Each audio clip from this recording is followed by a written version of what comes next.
O Senhor esteja convosco. Ele está no meio de nós. Proclamação do Evangelho de Jesus Cristo, segundo São Mateus. Glória a vós, Senhor. Naquele tempo, alguns fariseus e mestres da lei, vindos de Jerusalém, aproximaram-se de Jesus e perguntaram: por que os teus discípulos não observam a tradição dos antigos, pois não lavam as mãos quando comem o pão?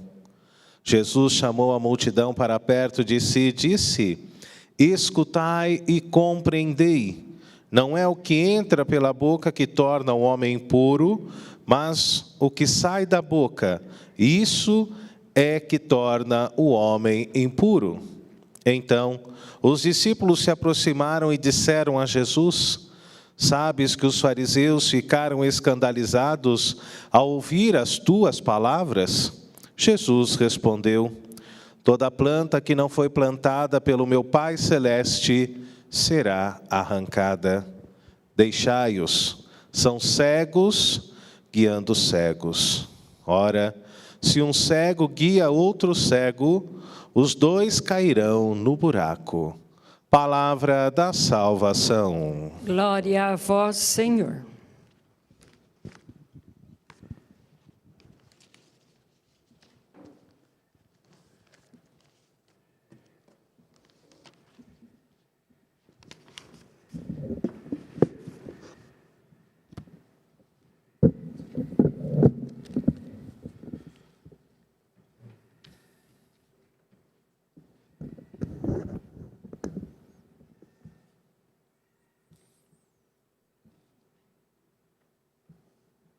Hoje é um dia especial para homenagear homens escandalosos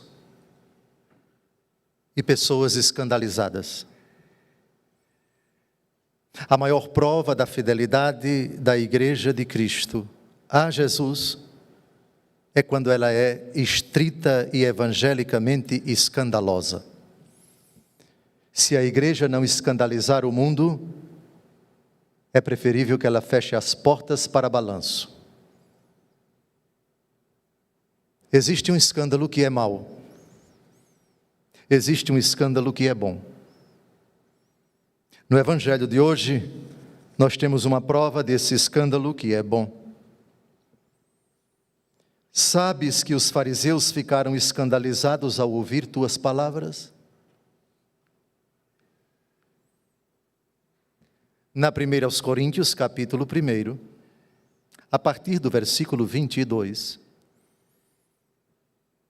o apóstolo Paulo diz: os judeus pedem sinais, os pagãos pedem sabedoria. Nós, porém, pregamos Cristo crucificado, escândalo para os judeus, loucura para os pagãos. Mas para aqueles que creem, quer judeus, quer gregos, é poder, é sabedoria de Deus. Glorifico a Deus, porque 2000 anos depois dessas palavras do Cristo que ficou escandalizado com a incredulidade dos seus em Nazaré da Galileia, e admirava-se da incredulidade deles, e por causa disso não podia fazer ali nenhum milagre, é o escândalo da igreja diante da incredulidade do mundo. E a contrapartida também é verdadeira. O mundo escandalizado com Cristo. Bem-aventurados sois vós quando, mentindo, disserem toda sorte de calúnias por causa de mim. Alegrai-vos e exultai, pois grande será a vossa recompensa nos céus. 480 mil sacerdotes, minhas homenagens e minhas preces a Deus, para que continueis a escandalizar o mundo, como Jesus escandalizou. Sabes que os fariseus ficaram escandalizados ao ouvir tuas palavras? Preocupai-vos, sacerdotes do mundo inteiro, quando o mundo todo vos elogiar. quando fordes aplaudido por uma certa mídia que quer que a igreja se exploda. Parabéns àqueles que, por causa da fidelidade a Cristo, se tornam uma pedra de tropeço, e esse é o sentido da palavra escândalo, e por isso sofrem um forte ataque, às vezes até uma certa hostilidade, ostracismo, são ignorados, não são lembrados por aqueles que não querem esse bom escândalo, mas querem os escândalos maus. E ai de quem escandalizar um desses pequeninos de Jesus, e aí é o escândalo mau, pois melhor seria amarrar uma pedra no pescoço e atirá-la no fundo do mar. Sim, também temos que reconhecer os maus escândalos dentro da igreja, que precisam ser combatidos, sem dúvida alguma, com tolerância zero. Mas é do escândalo bom que eu quero falar, este do Evangelho de hoje. Amados, alegremo-nos, porque diariamente esses escândalos são cometidos. O escândalo do padre que reza, que é fiel a Deus, que procura o seu lugar, que zela o seu celibato, que não se expõe ao perigo, o perigo de colocar a sua vocação em risco, de trazer descrédito no coração das pessoas honestas, das pessoas de bem. E é com isso que o sacerdote deve se preocupar, só com isso, para não sujar o nome de Cristo. Em Romanos capítulo 2, versículo 24, São Paulo disse: por vossa causa o nome de Deus é blasfemado. Esse é o escândalo mau, que não pode haver lugar na igreja para ele, mas o escândalo bom, Cristo crucificado, escândalo para os judeus, loucura para os pagãos. Escandalizai, igreja, o mundo, sendo fiel a Jesus, proclamando a boa nova na fidelidade à Escritura e à tradição e ao magistério da igreja. Sacerdotes dedicados, que malgrado suas limitações se esgotam, se consomem por Cristo e pela igreja. Sacerdotes que dão a vida para pregar, para santificar os fiéis, para pastorear o rebanho. Eis aqui o escândalo que Jesus quer de sua igreja e dos seus padres no seu dia. Sabes que os fariseus ficaram escandalizados ao ouvir as tuas palavras? A resposta de Jesus é santamente debochada, porque existe um deboche santo, viu? É como se Jesus dissesse: eu estou pouco ligando para isso. E provo, a última frase do Evangelho de hoje: deixai-os, são cegos guiando cegos. Ora, se um cego guia outro cego, os dois cairão no buraco. Digam se não é um deboche bom. Jesus vai ficar preocupado com comentários que escandalizam? Ele deve ficar preocupado com a fidelidade a Deus, como ele sempre se preocupou. Sua obediência a Deus, escândalo bom. Padre Venâncio, escandalize o mundo com sua vida de fidelidade a Deus. E na sua pessoa, minha homenagem aos 480 mil sacerdotes espalhados no mundo inteiro. No Evangelho que nós acabamos de ouvir, bem como na primeira leitura, nós temos um escândalo maravilhoso do amor de Deus pelos homens. O escândalo do amor que se irrita, do amor que se aplaca e do amor que consola. A propósito, gostaria que vocês não esquecessem esse texto, porque o amor, se ele não escandalizar, não é amor. Isaías capítulo 12, versículo 1. Eu vos rendo graças, Senhor, porque vos irritastes, vossa cólera se aplacou e vós me consolastes.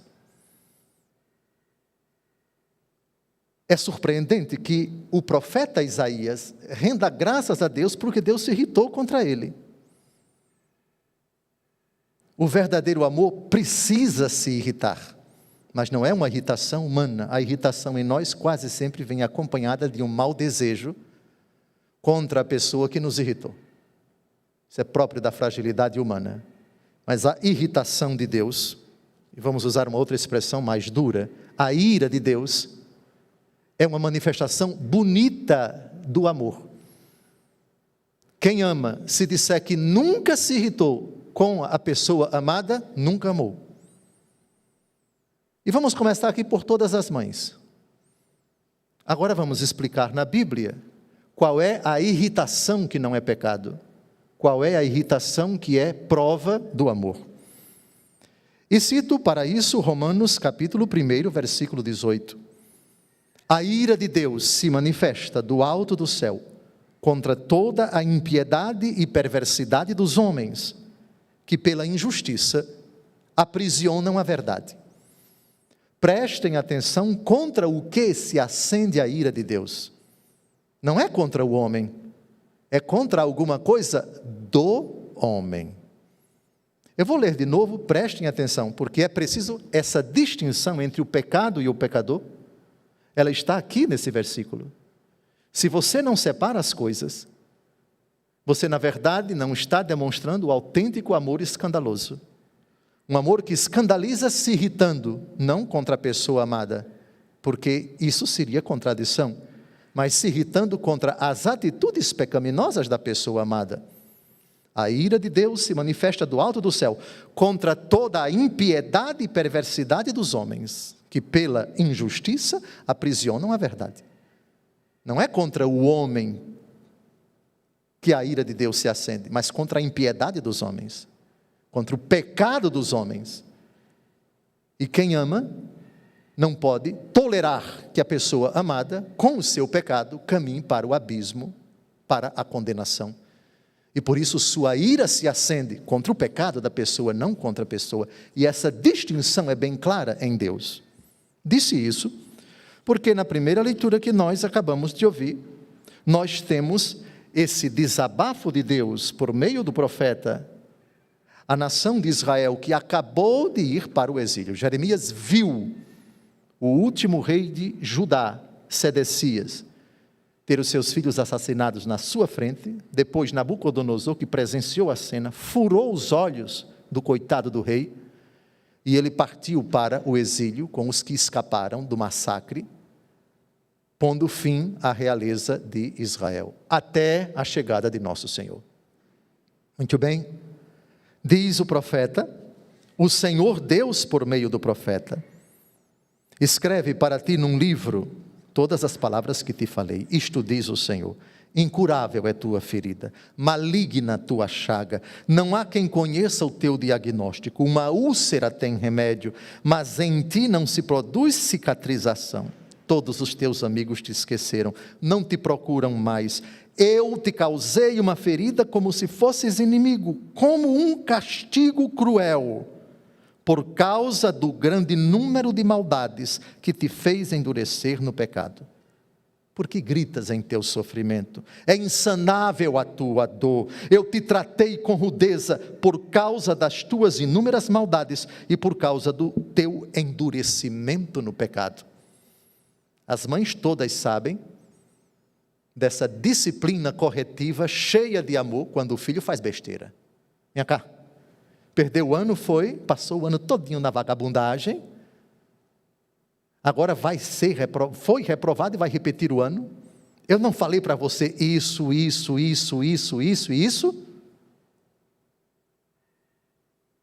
Você não pode culpar nem Deus nem ninguém, porque você está aqui só para estudar.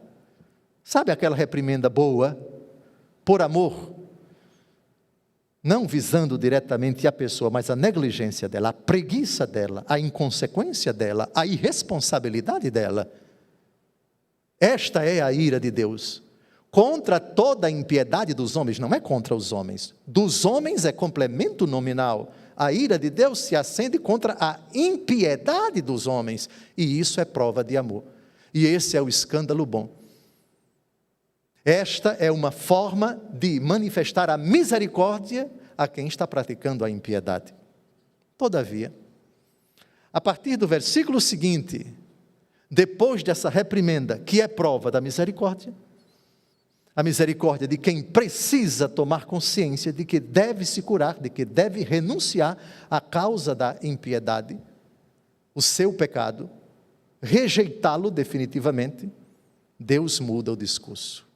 Atenção, o discurso, mas Deus não muda. Malaquias capítulo 3, versículo 6, eu sou Deus e não mudo.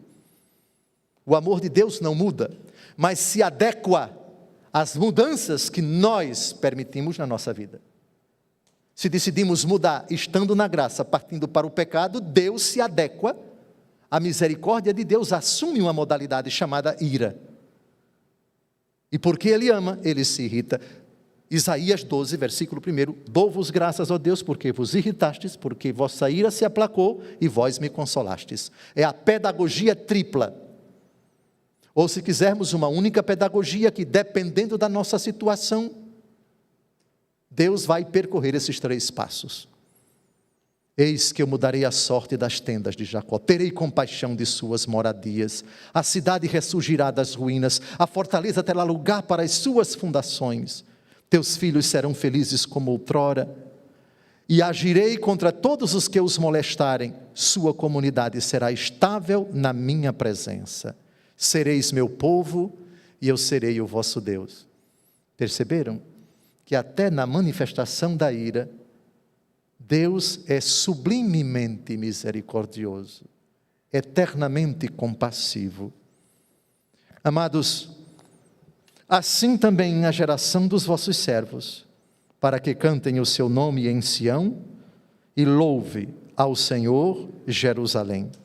Ele se inclinou de seu templo nas alturas e olhou a terra do alto céu para os gemidos dos cativos escutar e da morte libertar os condenados.